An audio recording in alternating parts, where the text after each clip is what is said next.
guys, it's JD here, back again with another video. Back, like I said, a couple of days late, but I wanted to give you a video about kind of my theories on the Tamagamas. So this will be the first kind of theory video series that I have set up. More is coming, especially some of the philosophy videos, but this is the first one coming up before the review. Again, we'll be exploring the fight setups of the Tamagamas, so who is fighting who, the themes of the Tamagama, like where is this idea coming from, what's Toriyama borrowing from, and then we'll kind of talk about the design and kind of what I expect will happen with these characters. But honestly, they look really great. I really like the color schemes and kind of what they appear to be doing, at least based off the trailer coverage that we have, but we'll go into that in a little bit more detail later. Now I debated when to post this video because we are currently on episode 5. We just wrapped that episode up, so episode 6 is coming up this week. I don't think we're going to see the 3-star Tamagami fight until at least another 2 episodes or 3, where we'll finally have that big kind of boss battle that we've been expecting since all these what I would say filler episodes, but more to come on that. Now there has been some leaks about the Tamagamas. The first person to report on that was Geekdom, so that was actually what stoked my interest, so shout out to him. Besides all the lore that we've been getting from Daima, this was the one thing that I really kind of was attracted to. I think the idea of the Tamagamas and what they stand for is one of the biggest things to take away from the series. The Tamagamas being the guardians of the Dragon Balls is a really huge thing, because besides it being the thematic reinforcement going back to the original Dragon Ball, like OG Dragon Ball, this goes as far back as then. Kami explained in the original Dragon Ball that the purpose of the Dragon Balls is to serve really as just enlightenment for the mortals and to placiate desires. Truthfully, the idea is that these Dragon Balls shouldn't ever be used, even for the wishes that most people would view as good, such as wishing for the dead to return, or restoring the health and condition of a group of people or a planet. These are all positive karmic wishes that we would think is good. I mean, regardless of where you fit on any kind of camp. But the problem with those kinds of wishes, good or bad, is that while they may appear to be good intrinsically, those wishes still add to karma. They still have a karmic effect due to the fact that ultimately what you're doing is an unnatural process. You're manipulating causality, space and time, or the general state of things. And so the wishes that Kami expected in his experiences, being the guardian of Earth, were to be of pure intentions. But we didn't even get that. We got mainly selfish wishes, which we get some snippets of in the explanation for when Kami's going over this stuff. So a lot of humans, a lot of rulers try to make wishes out of pure selfishness. As a matter of fact, I think the whole structure of the original Dragon Ball, with who's running the show, I think it's a result of one of those kings way back. But many humans of all kinds have basically tried to make wishes, and most of them that sought them out were not the right people, especially not making the right wishes.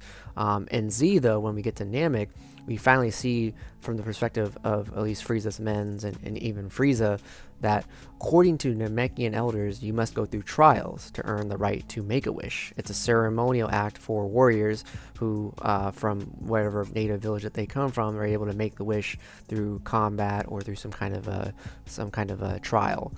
So that was the original purpose of the Dragon Balls, at least according to the Namekians, which is very similar, at least in terms of what you want to see with Dragon Ball wishes made on Earth. Ultimately, pure intentions and the right person. Now, what we're seeing in Daima, with the idea of the Dragon Ball Guardians, or at least protectors, is that you have to prove your worth as a warrior. We know this from Dragon Ball Daima episode 1 and the few episodes that we've had up to this point. They guard these Dragon Balls, and no one, not even the strongest people in the Demon Realm, which at that time would have been maybe Deborah, characters like that. So we know that they're at least Cell Saga, maybe even stronger. Like we're talking Cell, like Perfect Cell, maybe Super Perfect Cell even, which is still very incredible, because again, this is a couple months after the Buu Saga, so we're not that far from Cell Saga power scaling. So it is very impressive without you understanding, of course, Super. So what we're seeing with this idea of them being a prove your worth as a warrior kind of thing, this is very in line with Toriyama and what the whole point of Dragon Balls was supposed to be. And I think a lot of people will start to see this more, especially with some of the references that we've been seeing so far in GT. So like in the Shadow Dragon arc, you know, the overusing of the Dragon Balls had karmic repercussions. It's also why the original narration text of the Dragon Ball manga was changed from the Dragon Balls always being there for our heroes and warriors to being about martial artists, warriors being the reason for the safety or well-being of others or the planet. The Dragon Balls are just a symbol, a guiding force along the way. It's the adventure that actually is the enlightenment.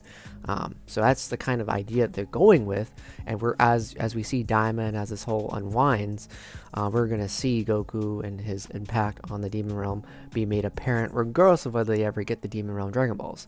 Let's also not forget that these Dragon Balls are probably black magic based, so even if they were to make some kind of good wish, how that would work or how that kind of plays out mechanism wise, we don't know yet. But the point is that the adventure, the journey is the whole point of you going on the pursuit of the Dragon Balls. The idea is to never use the Dragon Balls in the first place. This makes sense with Kami. As far as the Namekians, it's all about earning the right to make the wish. And then now with the Tamagamas and the stuff we're seeing in Daima, it's again proving your worth. It's not just no one should be able to make these wishes unless you've proven or earned that worth.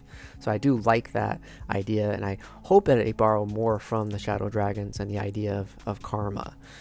So now in regards to the Tamagamas and how this is all going to play out, I think in the next few episodes we're going to see the 3-star Tamagama fight Goku.